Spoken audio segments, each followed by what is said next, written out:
Chapter 8. The onion field in the south meadow needs weeding, announced Matthew one morning in the early June.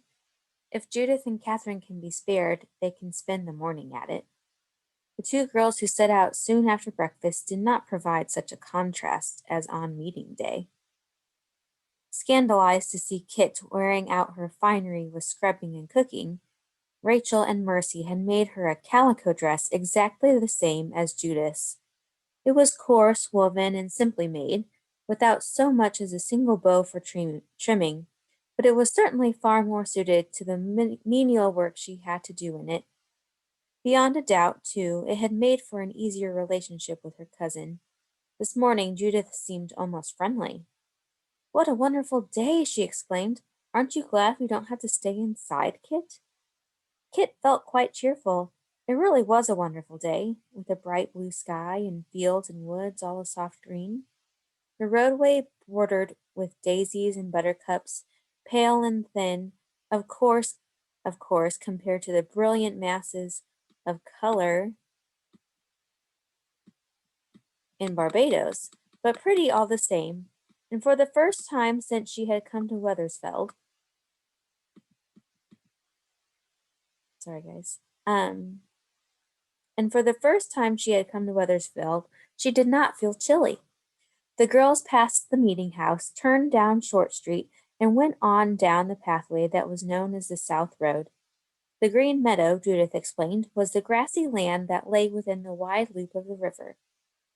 "No one lives there," Judith told her, "because in the spring the river floods over and sometimes the fields are completely covered. After the water goes down we can use the land.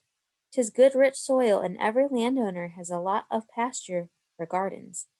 Father is entitled to a bigger lot, but he has no one to help him."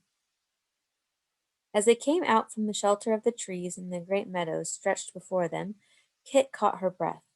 She had not expected anything like this. From the first moment, in a way she could never explain, the meadows claimed her and made her their own. As far as she could see, they stretched on either side, a great level sea of green, broken here and there by a solitary graceful elm. Was it the fields of sugar cane they brought to mind, or the endless reach of the ocean to meet the sky? Or was it simply the sense of freedom and space and light that spoke to her of home? "If only I could be here alone, without Judith or anyone," she thought with longing. "Some day I'm going to come back to this place when there is just time to just stand still and look at it." How often she would come back, she had no way of foreseeing, nor could she know that never, in the months to come, would the meadow break the promise they held for her at this moment, a promise of peace and quietness and the comfort for a troubled heart. "What are you looking at?" demanded Judith, turning back impatiently. "Father's field is farther on." "I was wondering about that little house," said Kit by way of excuse. "I thought you said no one lived down here." Far over to the right at the edge of the marshy pond, a wisp of smoke curled gently from the lopsided chimney. Beyond the little shack something moved. Was it a shadow or a slight stooped figure? "Oh, that's the widow Tupper." Judith's voice was edged with contempt.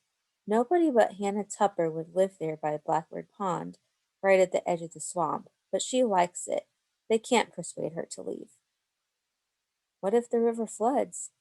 "It did 4 years ago, and her house was covered right over. No one knows where she hid, but when the water went down, there she was again. She cleaned out the mud and went right on as though nothing had happened. She's been there as long as I can remember." "All alone?" "With her cats. There's always a cat or so around. People say she's a witch." "Do you believe in witches, Judith?" "Maybe not," said Judith doubtfully. "All the same, it gives me a creepy feeling to look at her. She's queer, that's certain, and she never comes to meeting. I'd just rather not get any closer." Kit looked back at the gray figure bent over a kettle, stirring something with a long stick. Her spine prickled. It might be only soap, of course. She stirred a kettle herself just yesterday. Goodness knows her arm still ached from it. But that lonely figure in the ragged, happing shawl It was easy enough to imagine any sort of mysterious brew in the pot. She quickened her step to catch up with Judith. The long rows of onions looked endless, their sharp green shoots already half hidden by encroaching weeds. Judith plumped matter-of-factly to her knees and began to pull vigorously. Kit could never get over her amazement at her cousin. Judith so proudly and uppity, so vain of the curls that fell just so on her shoulder, so finicky about the snowy linen collar that was the only vanity allowed her, kneeling in the dirt doing work that a high-class slave in Barbados would rebel at.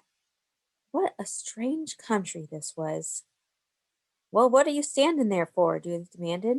Father says we have to do 3 rows before we can go home for dinner. Kit lowered herself gingerly and gathered a half-hearted handful. At the second tug, an onion shoot came too, and glancing to see if Judith had noticed, she guiltily thrust the tiny root back into the earth and patted it firm. Bother the things, she would have to keep her mind on them. All at once tears of self-pity brimmed her eyes. What was she doing here anyway? Sir Francis Tyler's granddaughter squatting in an onion patch? She jerked at the weeds. If she should if she should Minnie William marry if she should marry William Ashby, would he expect her to weed his vegetables for him? Her hands stopped moving at all while she considered this. No, she was quite certain he never would. Did it seem likely that his mother, who sat so elegantly in meeting, had never touched chokeweed? There were no blisters under those soft gloves. Kit wagered. She knew by now that the humble folk who sat in the very back of the meeting house were servants of the fine families of Weathersfeld. William could own servants himself, beyond a doubt. She wiped a grimy hand across her eyes. Perhaps she could endure this work for a time if the future offered an escape. A more immediate escape offered itself that very noontime. The 2 girls returned home to find Mercy brimming with excitement, her gray eyes sparkling. The most wonderful thing, Kit! Dr. Bulkley has recommended to the selectmen that you help me with the school this summer. A school? Echoed Kit. Do you teach a school, Mercy? Just the dame school, for the younger children in the summer months. With you to help me, I can take more pupils. What do you teach them? Their letters, and to read and write their names. They can't go to grammar school, you know, till they can read, and many of their parents can't teach them. Where is this school? Right here in the kitchen. I don't know much about children, said Kit dubiously. You know how to read, don't you? John Holbrook told Dr. Buckley you can read just as well as he can. Kit started. Had John repeated to Dr. Bulkley that conversation on the Dolphin? Likely not, or he would have never recommended her. She had never dared to mention books in this household, where there was no book at all except the Holy Bible. Yes, of course I can read, she admitted cautiously. Well, they are going to send Mr. Elzazar Kimberly, the schoolmaster, to test you. Then the school will begin next week. Father is pleased too, Kit. We'll both be earning wages. Real wages? Every child pays 4 pence a week. Sometimes they pay with eggs, or wool, or such things instead. It will help Kit a great deal. The more she thought about it, the more pleasant the dame school sounded to Kit. Surely if she were earning wages, they could no longer expect her to scrub floors and weed the onions. Even more, a feeling of satisfaction, even of triumph, began to grow in her mind. Later that day, as she sat alone with Mercy over the wool combs, she spoke her thoughts aloud. If I am earning wages, she said suddenly, then perhaps you will all think I am of some use, even if I'm not a boy. She could not keep out of her voice the bitterness that had rankled all these weeks. Mercy laid down her carding and stared at her cousin. What do you mean, Kit? That first night I was here, confessed Kit, Judith said, if only I had been a boy. Oh, Kit, tears suddenly hooded Mercy's eyes. You heard that? Why didn't you tell me before? Kit looked down in embarrassment. She wished now that she had held her tongue. She didn't mean what you think, Kit. It's just that father needs a boy so much to help, Mercy hesitated. Mother has never told you much about our family, has she went on. You see, there was a boy, their first child, 2 years older than I. I barely remember him. We both caught some kind of fever. I got well, except for the sleigh, but he died. I didn't know, whispered Kit, stricken. Poor Aunt Rachel. There was another boy after Judith, Mercy continued. He lived only a week. Mother said it was the will of God, but sometimes I have wondered. If he was very tiny, born early, but on the third day he had to be baptized. It was January and terribly cold. They said the bread froze on the plates at communion that Sunday. Father bundled him up and carried him to the meeting house. He was so proud. Well, of course, that was a long time ago. But after that, Father changed, and it has been a struggle, trying to manage without a son to help. That's all we meant, Kit. Kit sat silent, her own bitterness forgotten. I will try harder to understand him, she vowed. But, oh, poor Aunt Rachel, who had always been laughing. Chapter 9. Good children must fear God all day, parents obey, no false thing say, by no sin stray. 6 voices chanted the words in unison. 2 small heads bent earnestly over each of the 3 dog-eared primers, which were all the dame school could boast. That's fine, praised Kit. Now go on. Love Christ alway, in secret pray, mind a little play, make no delay in doing good. At the opposite end of the kitchen, Mercy, having generously allotted to Kit the primer readers, was laboring with the beginners. They sat hunched on the bench, each holding in hand a horn book, a small stout-handled wooden slab on which was fastened a tiny sheet of paper, protected by a thin strip of transparent horn held in place by a narrow leather strip and tiny brass nails. At the top of the single page was printed the alphabet, and at the bottom the Lord's Prayer. The children wore their horns strung on cords around their necks. Now they squinted at the blurred letters and painfully repeated out loud.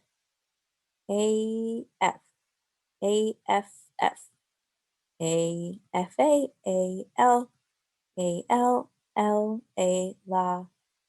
What patience Mercy had! If only patience were contagious like the mumps. Kit sighed and turned back to the premier. Of all the dreary monstrous sermons, grandfather would never have allowed her to learn from such a book. She wished she could remember how her grandfather had taught her the syllables of words. She suspected that he had made up his own lessons, and now, as her small pupils spelled out the gloomy text, she could not resist following his example. She seized a quill pen and printed 2 lines on a scrap of the curly birch bark which the children collected to use in place of costly paper. She passed the little scroll to young Timothy Cook. Timothy Cook jumped over the brook. He read with astonishment. The other children giggled. Write one about me, begged a dark-eyed little girl. Kit thought a moment and then printed out, Charity Hughes has new red shoes. The 6 children followed every motion of her quill with breathless eagerness. Kit had no idea that her methods were novel and surprising. She only knew that the past 10 days since the dame school had begun had been the pleasantest she had known in Connecticut. She and the children had taken to each other at first sight. Kit felt at ease with them, as she never had managed to do with their elders. The children admired her pretty clothes and brought her strawberries and daisies. They argued over who would sit next to her, and every day they waited with delight expectation to see what she would do and say next. There were 11 of them in all, 8 small boys and 3 girls, ranging from 4 to 7 years in age. Sober little adults they had appeared on that first day, dressed in fashions much like their parents. One of them, to Kit's amusement, had given his name as Jonathan Ashby, a serious, stocky, small edition of his brother William. But as their shyness wore off, so did their solemnness. They sat crowded together on the 2 long benches that Matthew had provided by the simple method of laying planks on rough wooden crosspieces. There was a daily scrambling for favored positions on the bench.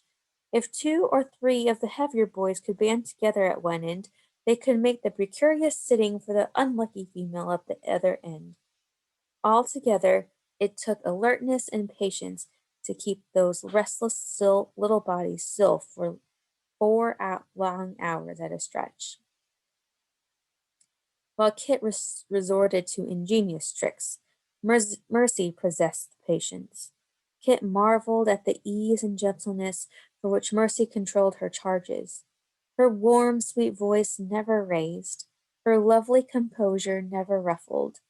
Now, as the chanting syllables came to an end, Mercy met Kit's eyes across the room and smiled. "You have done very well this morning," she said. "Now we will repeat the first part of the catechism, and then Mistress Tyler will tell you a story." Mercy worried about this indulgence, which had begun by accident on the second day, and proved such a success that she had weakly allowed it to continue. Was it right, she questioned Kit, to bribe children into good behavior by these stories? That was not the way the schoolmaster enforced discipline. But Kit could see nothing wrong in a reward at the end of the day's work.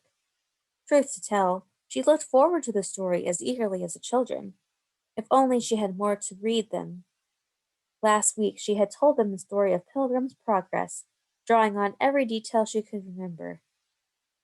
What would she have given for that much loved volume that had lain on grandfather's table?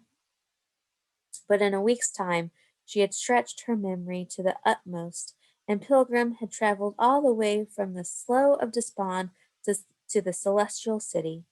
Now she had only the Bible to read to them, but there were far more between those black covers and the verses Uncle Matthew favored.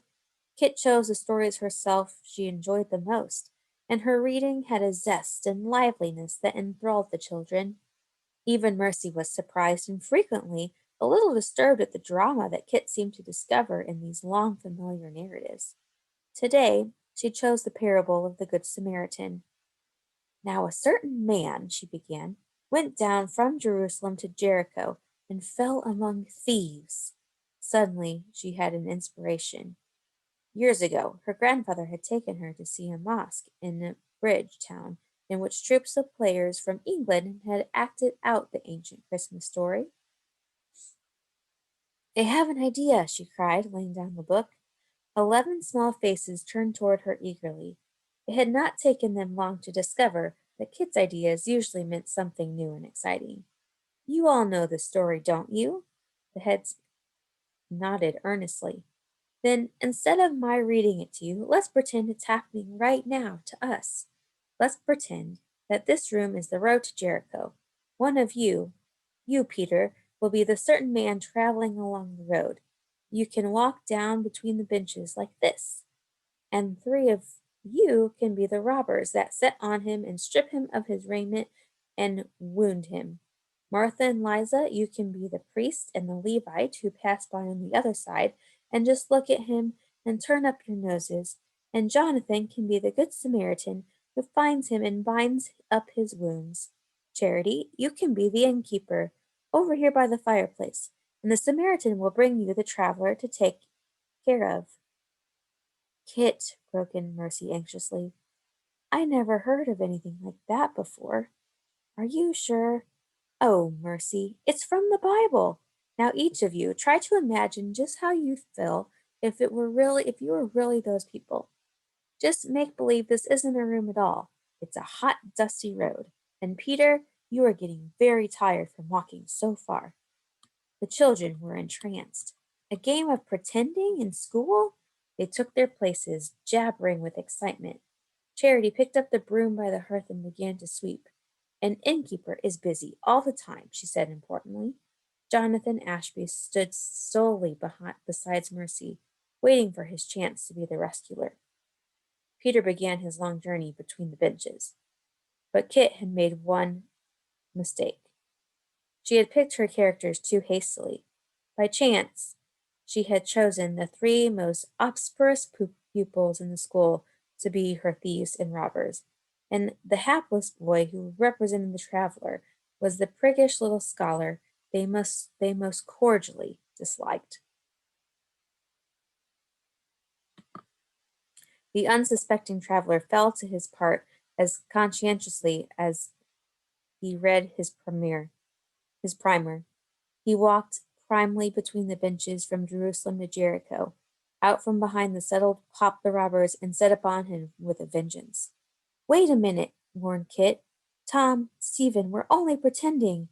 But her warning was lost in the uproar. Such an opportunity, sanctioned by authority, had never been known before. Peter's remnant actually was in danger. His shrieks were genuine. Jonathan, forgetting his role entirely, rushed in with both fists, trying. The innkeeper hurried to the wayfarer's defense with her broom. Both Kit and Mercy moved quickly, but not quickly enough. From the corner of her eye, Kit glimpsed the two tall figures in the kitchen doorway. Then, before she could reach the tussling children, a cane swung from nowhere and landed on an unwary back. A smart cackle of blows, a few agonized howls, and silence and order descended suddenly on the room. Across the subdued children's heads, Kit and Mercy faced their two visitors, Mr. Eleazer Kimberly, the schoolmaster, and Reverend John Woodbridge. "What is the meaning of this disturbance?" demanded Mr. Kimberly. "We come to inspect your school, Mistress Wood, and we find bedlam?" Mercy opened her mouth to explain, but Kit broke in first. "It's all my fault, sir. I was just trying out a new idea."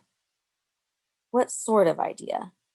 "Well, sir, I was reading a story out loud to them from the Bible, and I thought instead it might be more instructive, maybe, to sort of, well, act it out, and to act it like a play, you know." Kit floundered, confused by the increasing horror on both of their faces. Mr. Kimberly seemed to be strangling. "Play acting, and with the Bible?" Reverend Woodbridge stared incredulously at Mercy. "What could you have what could you have been thinking of, Mercy, to allow such a thing?" Mercy clasped her hands tight together. I I didn't realize what we were doing, sir," she faltered. "I never thought that it was play acting." "I am shocked and disappointed," he said sternly. "I had heard such excellent reports of your school."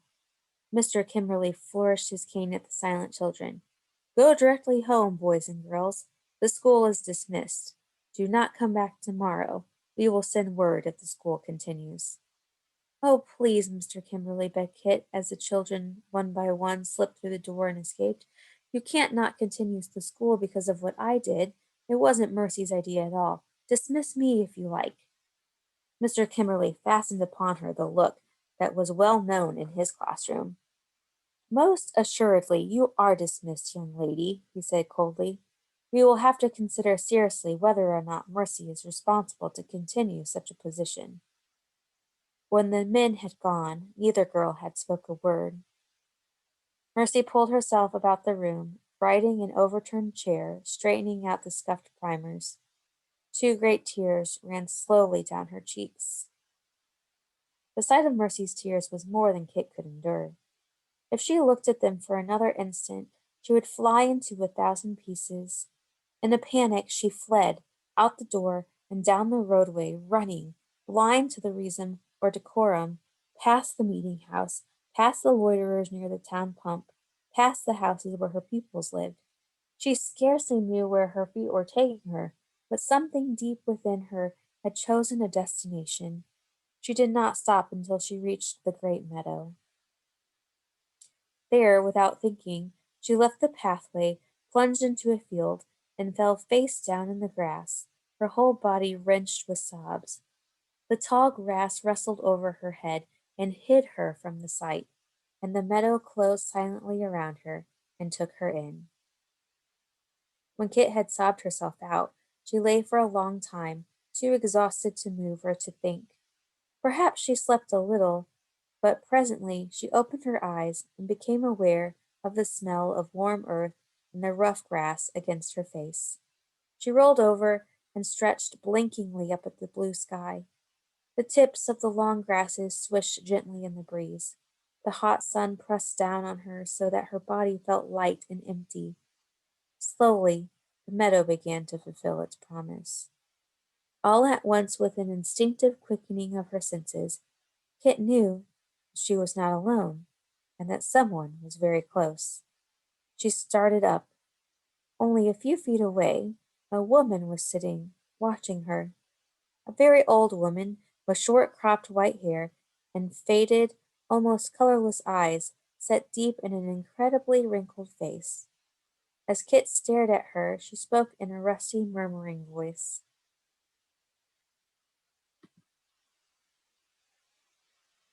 Thee did well, child, to come to the meadow. There is always a cure here for when the heart is troubled. For a moment, Kit was too dumbfounded to move. I know, the murmuring voice went on. Many is the time I found here myself. That is why I live here. Kit stiffened with a cold prickle against her spine. Those thin, stooped shoulders, that tattered gray shawl. This was the queer woman from Blackbird Pond. Hannah Tupper, the witch! The girl stared, horror struck, at the odd shaped scar on the woman's forehead. Was it the devil's mark? Folks wonder why I went to live here so close to the swamp, the soft, husky voice continued, but I think thee knows why. I could see it in thy face a moment back. The meadow has spoken to thee too, hasn't it? The cold feeling began to pass away. In some unexplainable way, this strange little creature seemed to belong here, so much a part of this quiet, lonely place that her voice might have been the voice of the meadow itself. I didn't really intend to come here, Kit found herself explaining. I was meant to come back, but this morning I just seemed to get here by accident. Hannah Tupper shook her head as though she knew better. "Thee must be hungry," she said, more briskly. "Come, and I'll give thee a bite to eat." She hitched herself awkwardly to her feet, reminded of the time Kit leaped up and shook out her skirts. "I must go back," she said hastily. "I must have been gone for hours." The woman peered up at her. Her eyes, almost lost in the folds of leathery wrinkles, had a humorous gleam. A toothless smile crinkled her cheeks. "Thee better not go back looking so," she advised. "Whatever it is, thee can stand up to it better with a bit of food inside. Come along, 'tis no distance at all." Kit wavered. She was suddenly ravenous, but more than that, she was curious. Whatever this queer little woman might be, she was certainly harmless and unexpectedly appealing. Like the school children, she had accepted Kit without a question or suspicion, and like a child, she scuttled ahead now, confident that Kit would accept her in the same way. Giving way to her own impulse, Kit hurried after her. Late as it was, she was far from eager to return to her Uncle Matthew's. The little hut with its sparsely thatched roof sagged at one corner. It looked as though it could never survive a stiff wind, let alone a hood. Two goats munched at the edges of a small vegetable patch. There's a well behind the house," said Hannah. "Draw some water and wash thy face, child." Kit let the bucket down, leaning over to watch it meet the far off circle of reflected sky. The water was deliciously cold on her hot face, and she gulped it thirstily straight from the bucket. Then she smoothed her hair, retied her apron, and went into the little house. The one small room the house contained was scoured as a seashell. There was a table, a chest, a bedstead with a faded quilt, a spinning wheel, and a small loom. A few ancient kettles hung about the clean swept hearth. From a square of sunlight on the floor, an enormous yellow cat opened one eye to look at them. Hannah had set a wooden trencher on the table with a small corn cake, studded with blueberries, and beside it a gourd filled with yellow goat's milk. She sat watching as Kit ate, taking nothing herself. Probably, Kit thought too late, swallowing the last crumb. It was every bit of dinner she that was every bit of dinner she had. The girl looked about her. "'Tis a pretty room," she said without thinking, and then wondered how that could be when it was so plain and bare. Perhaps it was the sun only perhaps it was only the sunlight on boards that were the scrubbed smooth white, or perhaps it was the feeling of peace that lay across the room as tangibly as the bar of sunshine. Hannah nodded. "My Thomas built this house. He made it good and snug, or it wouldn't have stood all these years."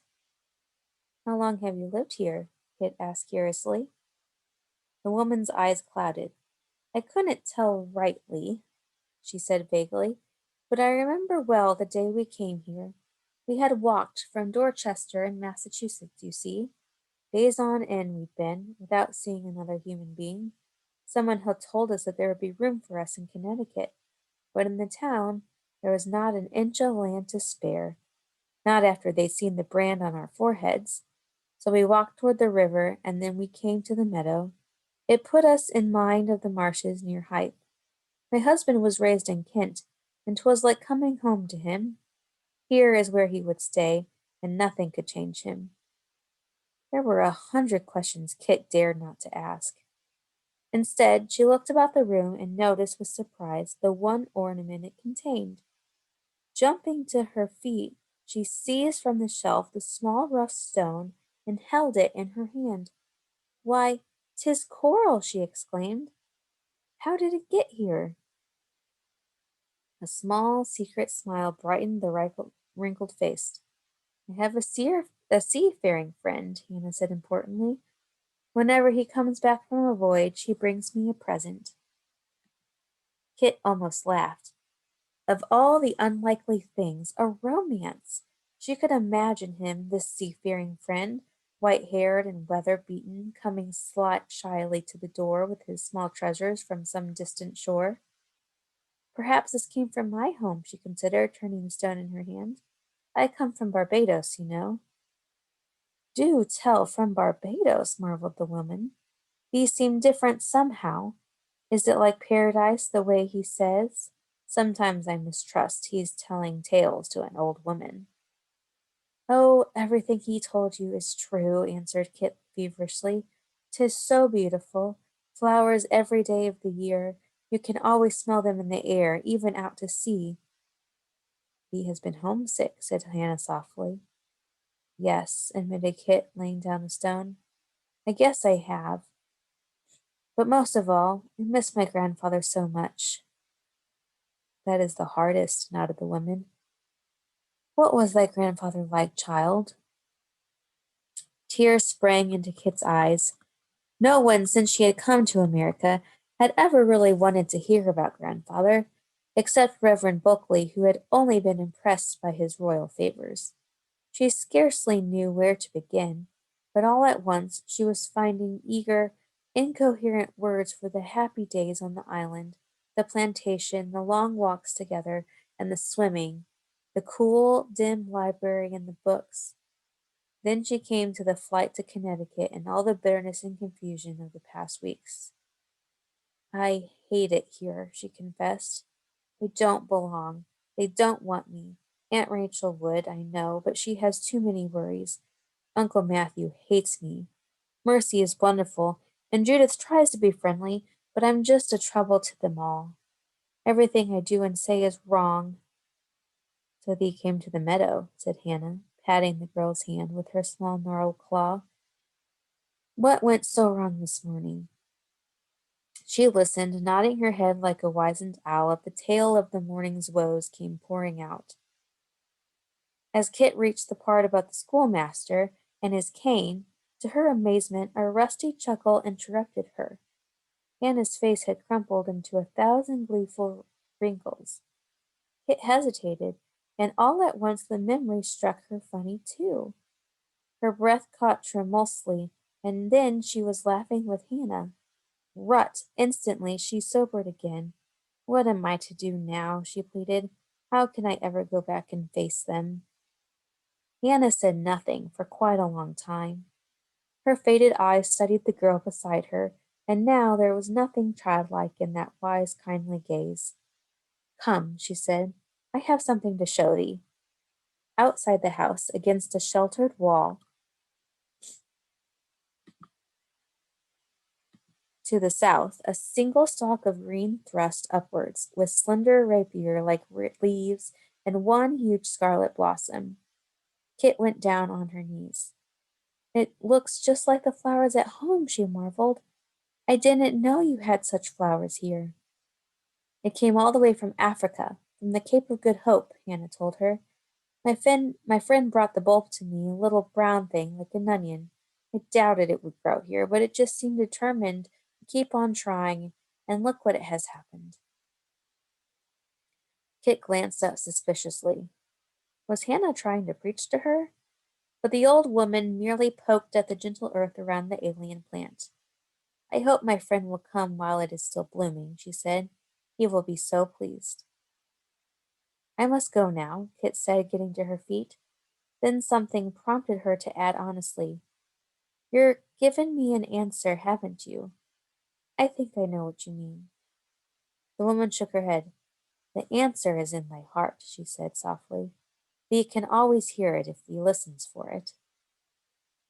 Back along South Road, Kit walked with a lightness and freedom she had never known since the day she sailed into Saybrook Harbor.